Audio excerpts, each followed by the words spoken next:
Okay, so for this part, we're ready to work on our trees, but I'm gonna actually show you in this video what we're gonna do so that when you get your paper, you actually know what to do. Because we're gonna be drawing in Sharpie today, which we're really not used to doing because we're used to erasing. So if you notice, my paper is up and down. This is called vertical. So I'm gonna add 3 trees, and I'm actually gonna use my fingers to space those trees out. So what I'm gonna do is take 3 fingers, and I'm going to put them together in the middle of my paper, okay? I'm gonna make a line on one side of my fingers and the line on the other side of my fingers, and that is where the bottom of my trees are gonna be. But I want my line to go up to the top. I don't want it to go diagonal because I have to have room for 2 other trees. So what I'm gonna do is I can make a slightly bumpy line, okay? It's not like a zigzag line. Trees have a little bit of texture in them, so the line can move a little bit, but I do need to go all the way across because remember, I've got to get those other trees in here, okay? Now I've got to add a tree here and a tree here. I'm going to end up with 3. So now I'm going to take 2 fingers and I'm going to put those 2 fingers together. I'm going to make a line on one side, a line on the other, okay?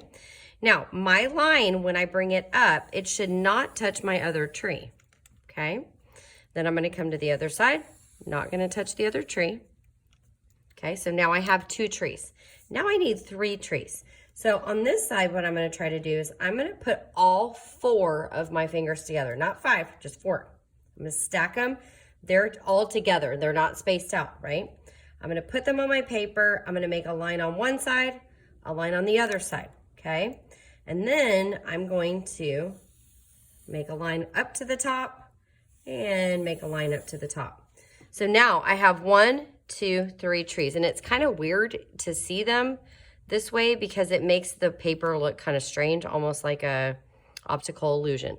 So what I'm going to do so that I don't accidentally cut the wrong part is I'm going to make a few branches on my tree. And typically the branches from the tree are a little bit wider at the tree, and then they come up. So what I'm going to do is I'm going to make a line like this, then I'm going to leave a little space. I'm going to make another line. And so it's basically like a stretched out triangle. It's not touching the other tree, okay? So I have 1 on this tree. I'm gonna come here because I have some space here.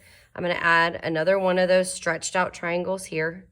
I actually have some room here. So I kind of like to add 3, 4 branches, but I like to do it on all 3. I like to have at least 1 on all 3, 1 or 2. Okay, so now I'm missing one from this guy, and I don't want them all in the same spot. So I'm gonna come over here, and I'm gonna draw one here too, okay? So notice they're not going off the page, they're not touching another tree, and they're long stretched out triangles. At this point, I'm ready to move on to the next part.